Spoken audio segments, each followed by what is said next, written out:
안녕하세요. 대비 조선부터 방산 또 에너지 관련된 업종을 담당하는 멘토 황대근입니다. 오늘은 삼성중공업 함께 살펴보도록 하겠습니다. 우선은 차트부터 좀 살펴봐야 될 것 같습니다. 금일 갑작스러운 급락이 좀 출현을 해준 상황인데 이 삼성중공업 같은 대형주에 있어서 이 주가가 한 4% 5%가량 하락한 것은 이 급락이라고 표현을 할 수 있을 만큼 파급 효과가 크죠. 어쨌든 금일 이렇게 강한 하락세를 좀 보여줬습니다.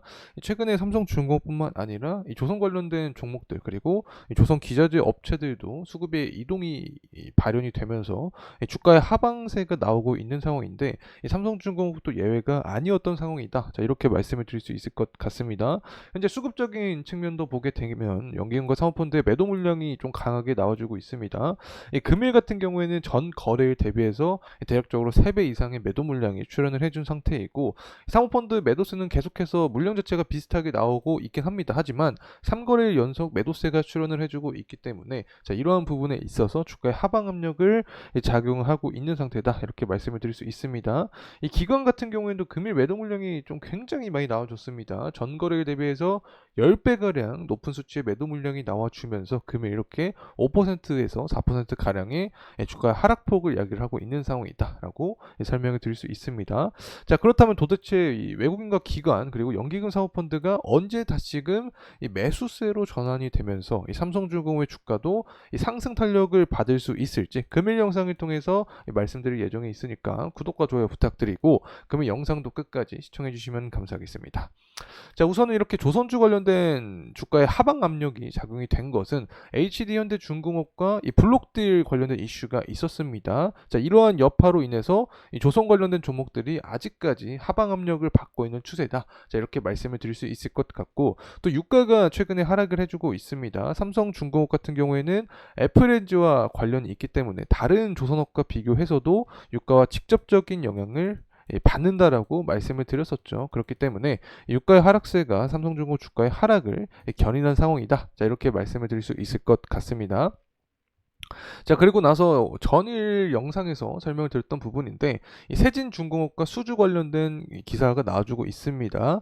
뭐 사실은 우리가 알고 있었던 사항이 이제 후속적으로 기사 내용이 나와주고 있다. 자, 이렇게도 좀 설명을 드릴 수 있을 것 같은데 하반기에 FLNG 관련된 계약 건수가 나올 수 있다라고 설명을 드렸죠. 이렇게 주가는 단기적인 변동성은 존재를 하지만 본질은 그대로라고 제가 말씀을 드렸습니다. 그래서 금일 영상을 통해서 이런 업황적인 부분 그리고 이 삼성중공업의 실적적인 부분도 앞으로 우상향 전망을 한다는 점 다시 한번 분석을 드리도록 하겠습니다. 다시 한번 말씀드리지만 구독과 좋아요 한 번씩만 부탁드리고 영상 끝까지 시청해 주시면 감사하겠습니다. 자, 우선은 관련된 기사 내용 함께 살펴보도록 하겠습니다. 이 현대중공업이 블록딜 관련된 이슈가 있었습니다. 자, 이러한 파급 효과로 인해서 이 조선주 전체에 현재 악영향을 주고 있는 상태다. 자, 이렇게 간단하게 넘어가도록 하겠습니다. 자, 그리고 나서 유가가 현재 77.5불 정도의 수치를 보여주고 있는데 계속해서 하락세를 좀 유지를 해주고 있습니다. 2024년 4월부터 지금까지 하방 압력을 좀 많이 받고 있는 상황이다. 자, 이렇게 말씀을 드릴 수 있을 것 같은데 일단 중동에 대한 리스크도 완화가 되었죠. 자, 이러한 부분이 바로 주가 하방 모멘텀을 작용을 하고 있는 상태고 한 가지 더 추가를 드리면 인플레이션이 다시금 상승할 것이다라는 우려감이 현재 시장에 반영이 되고 있습니다. 이렇게 되면 고금리에 대한 기조를 유지를 할 수 있겠죠. 자, 고금리가 유지가 된다라고 하면은 원자재 시장의 유동성 자체가 회수가 될 수 있겠죠. 그러면 유가는 지금처럼 하방 모멘텀을 받게 되는 거고 앞서서 설명드렸지만 이 조선주 같은 경우 유가가 상승할 때 좋습니다. 왜냐하면 LNG 수요가 증가를 하니까. 하지만 그 중에서도 삼성중공업은 FLNG와 관련이 있고 FLNG는 고유가가 형성이 됐을 때 수익이 좋기 때문에 지금처럼 유가가 하락하는 순간에서는 이 삼성중공업의 주가는 더욱더 직접적인 영향을 받으면서 하방 압력을 받을 수밖에 없다. 그래서 금일 이렇게 5%가량 주가가 하락한 순간도 결국에 유가와 관련된 부분이다. 자, 이렇게 말씀을 드릴 수 있을 것 같습니다.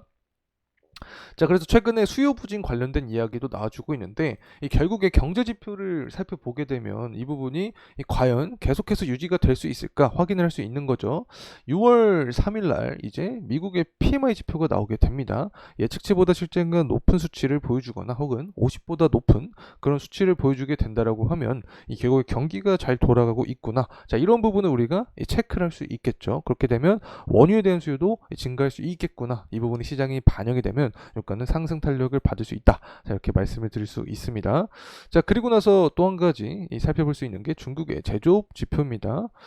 이 4월 30일과 3월 30일 날 보게 되면 예측치보다 실제가 높은 모습을 보여주었죠. 50이란 수치보다 더 높은 수치입니다. 경기 확장을 볼 수 있는 그런 국면이고, 이렇기 때문에 중장기적인 관점으로 봤을 때 이 기름에 대한 수요가 탄탄할 확률이 높다, 이렇게 해석을 할 수 있는데, 일단 5월 말에 5월 31일이죠. 이 지표가 한 번 더 나오게 됩니다. 발표치에 따라서 또 바뀌는 부분이 존재하겠지만 이런 기조를 유지를 해주면서 다시 한번 실제가 더 높은 모습을 보여준다. 그렇게 되면은 원유에 대한 수요는 더욱더 견조한 모습을 보여줄 확률이 높아진다. 그럼 유가는 상승 탄력을 받아주면서 이 부분이 삼성중공업 주가도 상승을 견인할 수 있다. 이렇게 말씀을 드립니다. 자, 그리고 최근에 신조선가 지수도 상승을 해주고 있습니다. 23년부터 고공행진하는 모습인데, 계속해서 말씀드렸지만 친환경 기술력 그리고 이 선별수주, 이 두 가지 측면 때문에 선가 지수가 상승하고 있다, 이렇게 설명을 드렸었죠. 선가 지수가 상승하면 이 부분이 결국에 조선주 주가에 직접적인 영향을 준다라고 말씀을 드렸습니다. 자, 그리고 선가 지수 얘기가 나왔으니까 뭐 중고 선가 지수도 간단하게 설명을 드리면, 23년부터 24년까지 중고선가 지수가 굉장히 가파르게 상승했습니다. 신규 선박에 대한 도크가 꽉 찼기 때문에 이제 중고 선박에 대한 수요가 증가할 수밖에 없는 상황이었다. 그래서 중고선가 지수가 상승하고 있는데, 결국에는 순환입니다. 중고선가 지수가 상승하면 신조선가 지수도 상승하는 가능성이 크기 때문에 선가 지수가 결국에는 이 높은 측면 자체는 삼성중공업에는 당연히 좋을 수밖에 없습니다. 특히 FLNG가 LNG보다 거의 10배에서 한 6배에서 10배가량 높은 이 마진을 뽑을 수 있기 때문에 FLNG 한 개를 계약한다라는 이 수주 관련된 이슈가 나오게 되면 이 부분이 바로 고선가와 연결이 되기 때문에 이 성과도 굉장히 밀접한 종목이 삼성중공업이다 라는 점 말씀을 드립니다. 자, 그리고 이제 철광석 함께 살펴보도록 하겠습니다. 최근에 반등이 좀 많이 나와줬습니다. 앞서서 확인을 해봤지만 일단 중국 제조업 지표가 잘 나오는 모습을 보여주고 있기 때문에 전반적으로 경기가 잘 돌아가고 있다. 이 부분이 원자재에도 반영이 되면서 철광석 가격의 반등의 모습을 보여주고 있다, 이렇게 해석을 할 수 있겠죠. 자, 여기서 우리가 해석을 해볼 수 있는 게 바로 후판 가격입니다. 후판 가격 협상이 24년 올해 상반기에 있습니다. 근데 이 후판 가격이 철광석 가격의 근간으로 진행을 하는데, 23년 하반기와 비교했을 때 굉장히 하락한 현재 구간이죠. 그래서 우리가 기대를 할 수 있는 점이 후판 가격 협상을 조금 더 유리하게 이끌어갈 수 있지 않을까. 자, 이런 부분을 기대를 할 수 있게 되는 겁니다. 심지어 당시에 23년 하반기도 이 조선사 후판 협상을 유리하게 끌고 갔습니다. 하지만 이런 상황에서 철광석 가격은 지금보다 높았기 때문에 다시 한번 유리한 입지에 있을 수 있지 않을까, 뭐 개인적인 생각을 하고 있습니다. 그래서 제가 관련된 후판 이슈가 나오게 되면 또 여러분과 가장 빠르게 소통할 예정에 있으니까 구독과 좋아요 한 번씩 부탁드리고 저와 계속해서 함께 나아가면 좋을 것 같습니다. 자, 이제 환율적인 측면 함께 살펴보도록 하겠습니다. 뭐 제가 환율 얘기를 하면 이 삼성중공업 같은 경우에는 이미 환해지를 펼쳐놨기 때문에 큰 영향을 받지 않는다, 뭐 이런 코멘트가 좀 달리고 있긴 한데, 저는 수급적인 관점에서 이야기를 드린다라고 말씀을 드렸었죠. 환율이 상승하면 결국에 자금이 이탈이 될 수밖에 없습니다. 국내 증시에. 그렇게 되면은 이런 수급적인 이탈이 발생했을 때 수혜주가 분명하게 존재할 텐데, 여기에 속하는 게 바로 조선주다. 특히 삼성중공업도 조선주에 속하기 때문에 수급적인 측면에서 이점을 받아주면서 앞서서 확인했지만 연기금과 사모펀드의 매집세까지 붙을 수 있는 상황이 만들어질 수 있다는 점 말씀을 드립니다.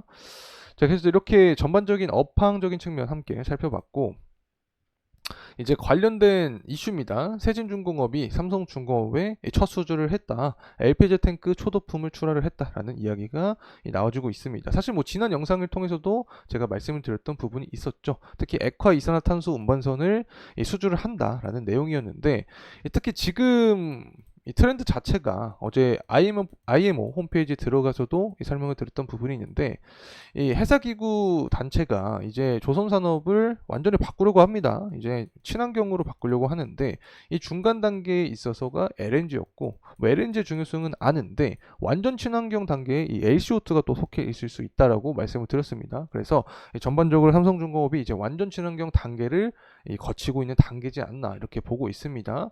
더 나아가게 되면 이제 자율운항 단계까지 있죠. 전기차랑 똑같습니다. 자율주행 단계까지 있는 것처럼. 그래서 앞으로 조선 패러다임이 완전 친환경 단계를 거쳐서 자율운행 단계까지 나아가게 되는데, 이런 관련된 산업적인 패러다임은 제가 또 다음 영상을 통해서 디테일하게 다뤄드릴 예정에 있으니까 계속해서 저와 함께 하면 좋을 것 같습니다. 자, 이제 가격적인 측면 함께 살펴보도록 하겠습니다.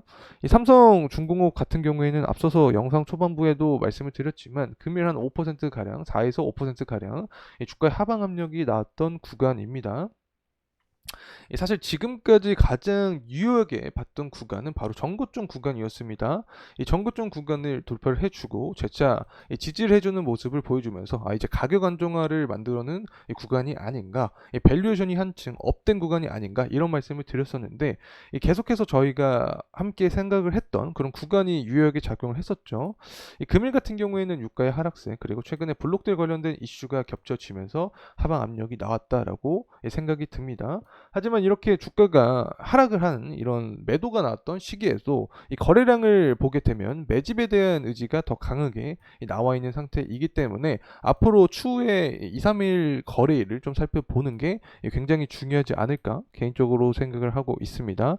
자, 그리고 주봉으로 보게 되면 현재 파란 선이죠. 11선 구간에 닿아 있는 상황입니다. 그래서 여기에서 이제 이탈을 하지 않으면서 재차 상승을 하는 게 베스트 시나리오가 될 수 있다는 점 말씀을 드립니다.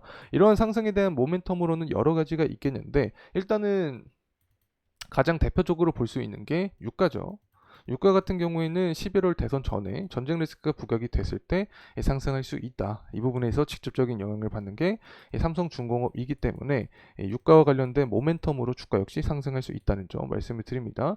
자, 그리고 또 6월 1일 날 오펙 플러스 회의가 있습니다. 여기서 현재 수요 부진에 대한 우려가 나와주고 있는 상황이기 때문에 오펙 플러스가 감산을 하겠다, 공급으로 찍어 누르는 거죠. 그렇게 되면 유가는 강제적으로 상승할 수 있게 된다는 점 말씀드립니다. 이런 측면에서 주가 상승 모멘텀이 존재하는 거고, 또 미국 대선 전에 이 미중 갈등이 있습니다.